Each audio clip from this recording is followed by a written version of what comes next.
Can owning a dog reduce dementia risk? That's exactly what we're going to be talking about in today's episode.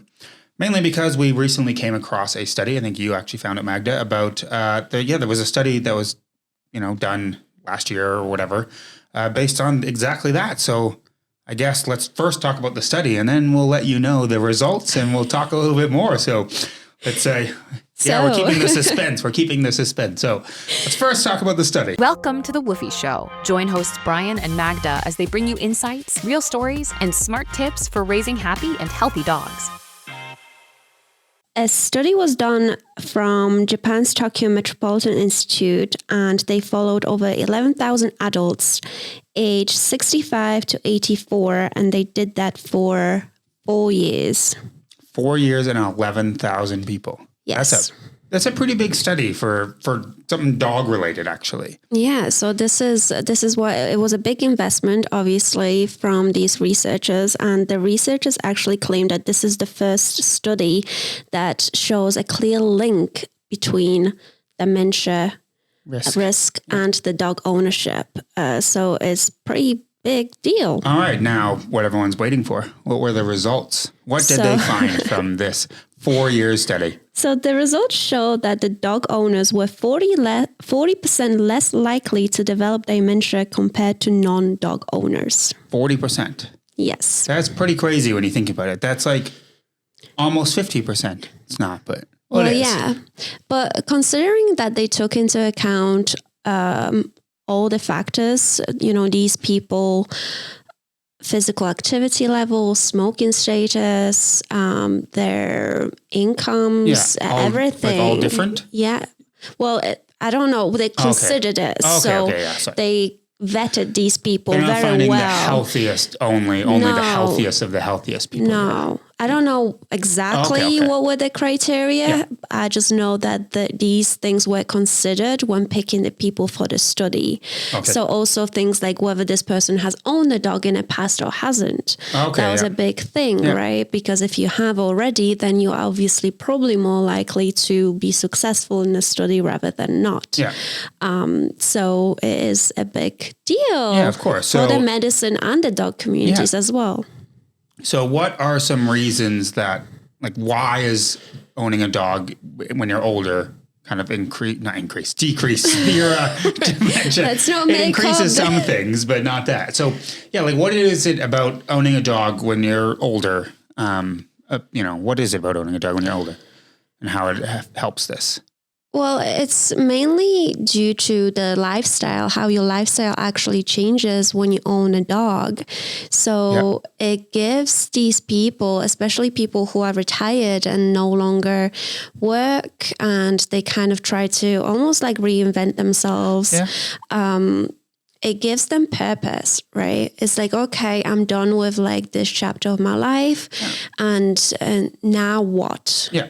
So get a dog. Yeah, and so I guess to kind of go deeper into that about the lifestyle, I mean, we all, if you have a dog, we know what it involves, and it's about being more active, whether it's socially active, physically active, or even mentally active. Yeah. You have to be all three of those to be a good dog owner. Let's emphasize a good dog owner. Yeah. There are those people that do nothing with their dog, and that's not what we're talking about. But yeah, so it's trying to be mentally active and remembering to feed them in the morning, remembering to let them out.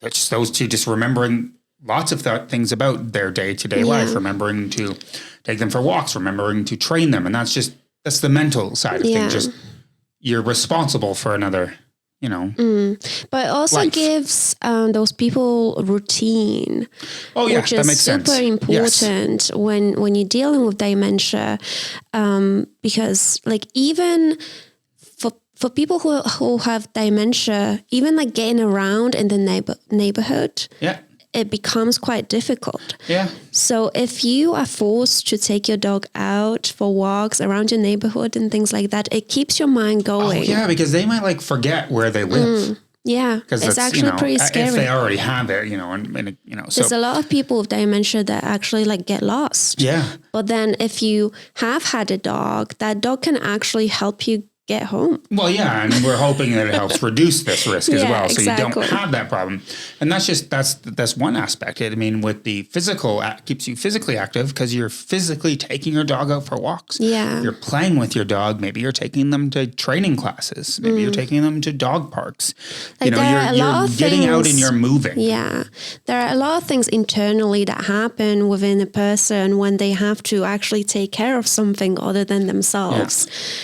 There are hormones that are showing up, right? Yeah. And for an older person to get that boost of, happy hormones and things like that, it's a big deal. Of course. And then it also impacts like you being like socially active, which also helps reduce the risk of dementia because I would assume you're going out walking your dog. You're going to see other neighbors, people in your neighborhood also walking your dog. Yeah. You're going to stop and chat with them. Maybe you'll go to dog parks. Maybe you'll go to training classes like we just mentioned. Maybe you'll get invited for like dog walk sessions. Yeah, and so these just keep you kind of being that socially active where you're meeting new people, you're remembering their names. Wow, their dog names. Let's be serious. We know lots of people, but we don't know their names. We know their dog's names. But that's normal. That's just how it is. And so these are things that really kind of help you. They help you mentally, physically, and like just all of your well-being overall, which is why this works. Why being a dog owner helps reduce the risk by like 40%. Yeah. Which it makes sense. Like it totally makes sense because you have to do all of these things. Yeah. All of these things that you just mentioned are kind of the key to improving cognitive function within people, which is why it reduces. Exactly. It's such a direct link to course. the reduction versus of dementia someone who risk. has no purpose and does nothing and they just sit around I can reading only the imagine newspaper like or binge watching our podcast or something, But like you hear it all the time where old people kind of, when they retire, you start to feel a little bit lost. Yeah. You don't know what to do with yourself, right? You don't have that purpose in your life.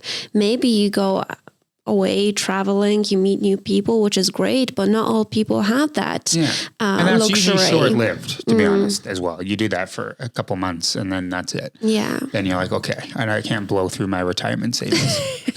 But and then it gives them purpose. Like we do, as we talk about, we do lots of classes with both of our dogs. And because we normally do them during the day, like during work hours, because we work in like evenings and stuff like that, we do see a lot of retired people in the classes. Yeah. And they're there just to get out. Some of them don't take things as serious, but it's just there just for them to get out because the dog loves it and it helps them stay mentally, active, physically, all of that socially stuff. And it's too. It's nice to see, and you'll end up like we that. We always complain about like, hey, why is there so many old people doing you know what? these I just had that things? thought. I just had that thought and I get it now. And it's like, okay, maybe they're not taking it. Why are they not taking it serious? Why are they like not want to like really because go? they're not young. They don't need to. Get it now. I get it now. You should get it now. It makes sense. It kind of like this light bulb moment it just went in. Because we always talk about it in class because it's 80% like retired people. We need more younger people in these classes, in the dog sport world. We just don't this. go to the classes that the young people would be in, like the evenings and weekends. Because you're right. They're busy and they fill up first usually. So, but so anyway, that's kind of like some of the reasonings behind why it helps. Yes.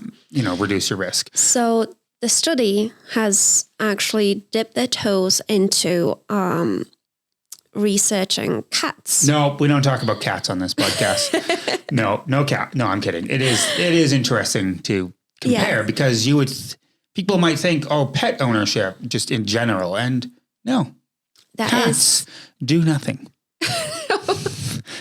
To help reduce the risk of dementia. The study found cats are absolutely useless when it comes to reducing dementia risk. So let's talk about why that is. Well, I guess it's because cats. No, it's because cats don't involve as much like responsibility. You have to get up to remember to feed your cat, maybe, unless they just have food out all the time. And that's it, You got to clean the litter box for them every once in a while, but they don't involve as much like mental and physical brain power. You don't have to take them for walks. You don't have to remember to train them and work on these tricks. Like, do you have to potty train your cat? I have no idea. Is that how it works? Do they just know, like, naturally know to go? No, I think you might have to. I have no idea.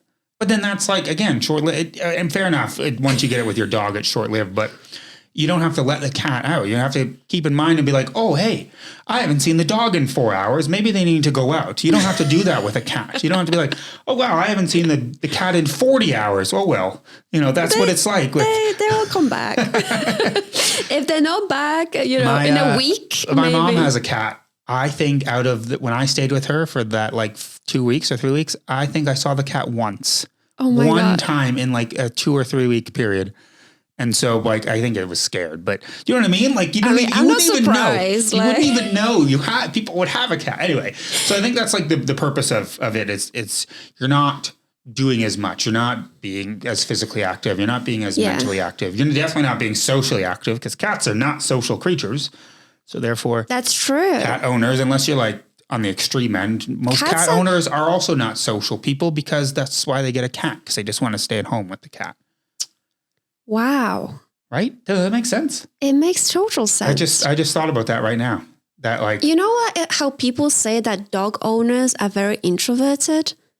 Cat owners are even more introverted. Well, that's why you get like the crazy cat lady or whatever, because it's just the person that stays at home and has 100 cats. I know that's like a saying, but I think it's partly but true. you don't need to be like, you don't need to walk a cat. You don't have to go to Although classes. There are some crazies out there that put there are. There's people that go to like cat shows and all that, but we're not talking about that. We're talking about like standard cat ownership, not so. And that's whether average. You're an older retired person or a younger person. I think that's just what it is. And so, yeah, cats just are not as needy. I guess that's the way to sum it up. Is they're just not as needy at all. So you don't. They don't. So you don't require get that much. You don't get that benefit personally by having a cat. Yes, you get the love and the companion. There are some benefits. You do get that. But you get the same from the dog, right? And the study specifically highlighted that it's the physical exercise and the social aspect of dog ownership that is the benefactor. Yeah. And then, so I guess the next thing is, do you think everyone should get a dog just to reduce their dementia risk? You think it's like, let's just go out and start picking up, start going to all the shelters and stuff and get a dog. That's great. Go get them out of the shelters. But that's not reality. Well, no, that just sounds terrifying. Yeah. That sounds like people would get a dog without even being prepared to get a dog. It's like when toilet paper is going crazy because of people, and they're all just scooping them up. I don't want to get dementia. Give me a dog. Who's got one available? Black market? No, don't do that. Black market? I don't know. Probably. But yeah, so I think that's a big thing. Is it a good idea just for anyone to get a dog?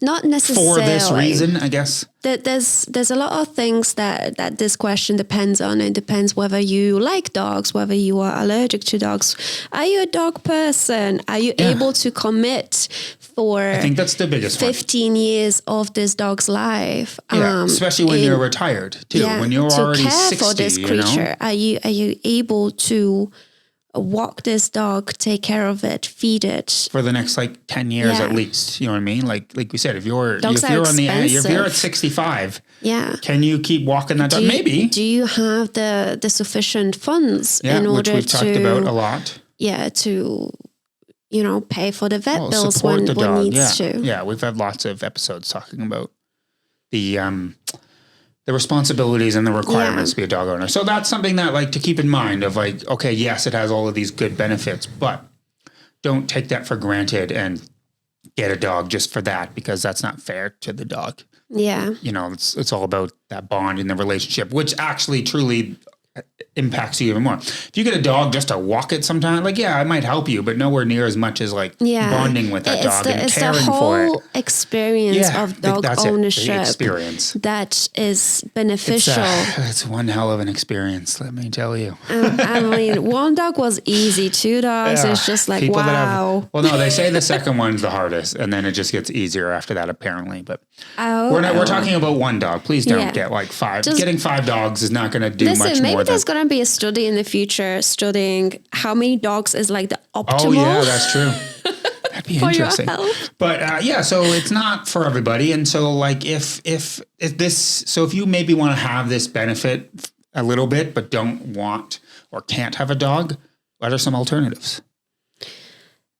So the alternatives to not getting a dog but still getting the benefits are, for instance, you can volunteer. Yeah. In dog shelters, you can volunteer at dog shows, dog sporting events. Yeah. There's always people looking for volunteers all the time. Yeah, and so you get that social aspect of being out. And you get the getting physical involved aspect in of something. moving around. The mental aspect, because you're a volunteer and you have a responsibility. You have a job to do kind of thing. So you have to remember to do it. And so that it helps. And then you just get to being around dogs and hopefully get to pet them and things like that, and handle them and all of that. So that's a big one. Yeah. You can foster, for instance, as well, right? We have an episode specifically about foster. With if, for instance, you don't have the funds to take care of the dog for long term, fostering is a great alternative. Well, yeah, it's like I said, maybe, you can't commit to 10 to 15 years, but maybe you can commit to 1 or 2. That'd be a great thing to do, especially as you're creeping up on that age when like the dementia's maybe going to start creeping in. So it's like, hey, will doing this for the next couple of years help? Maybe. I mean, we're not doctors or whatever, scientists, whatever the people are. I don't know. Researchers. And so these are just some alternatives that, you don't have to have. You don't have to. Yeah.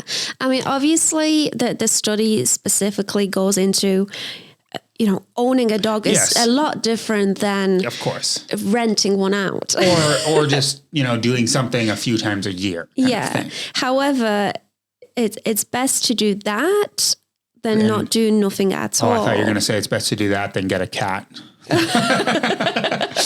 It's best to hang out with dogs 4 times a year. No, I'm kidding.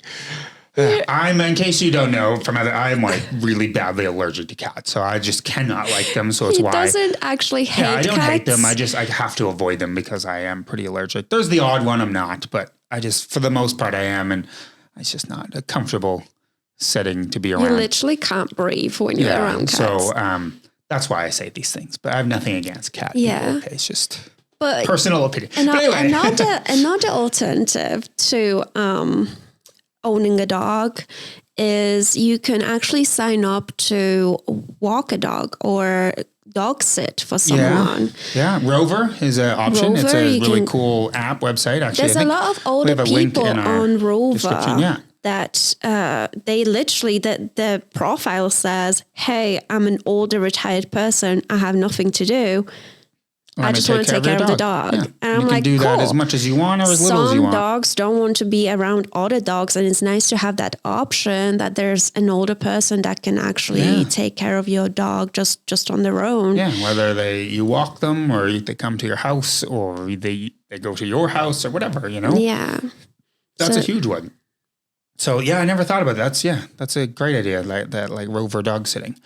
There's a lot of people that constantly look for people to just come into their house and to give their dog a little play session or a walk or whatever, because they can't commit to that since they're at work or maybe you're not sure if you want a dog. Maybe you're like, hey, maybe do I want to commit? Do that first. Or like the foster, do it for a little while, a few months, and be like, yeah, I can see this being my life.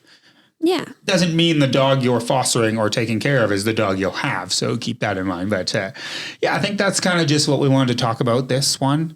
Any kind of like wrap up notes or summary? Or I mean, I think this study is really great. And I hope that there's going to be more studies in the future to do with dogs. Dogs and humans. Dogs and humans and how dogs impact human lives, because they have such a... better or worse. Exactly. I think it's awesome to find out more about how we can coexist together in this world and how we can impact each other. Yeah, how everyone can have a better life, not just you as the human, but the dog too. And I think all in all, the study proved that staying, socially active, physically active, and mentally active is good for your overall health. It's good for mental health, physical health, aging. Yeah, it just benefits your life. And again, this doesn't just mean dogs, but that's what we're talking about. But just having a purpose. Yeah,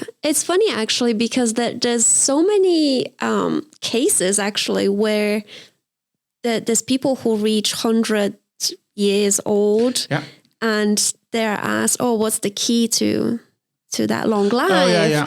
And they always say, "Oh, it's a dog." Oh, yeah. I remember that one woman that was like kind of old. And I And it's don't like, know don't whether- have kids, but just have dogs. I don't know if it's because we just are in that algorithm I and guess we so. see it. That's why. Yeah, we don't have human children. Yeah, but it's just funny to see how that there are other cases too. Yeah. It's not just this study that's proving that dogs Yeah. are beneficial for our health and for the good and long aging. Yeah.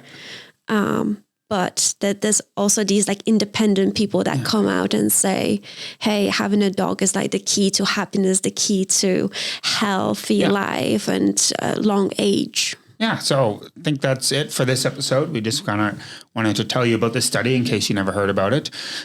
You can look it up if you want to learn a little bit more about it. But that's it for today. Thanks for watching, and we'll see you in the next one. Bye for now.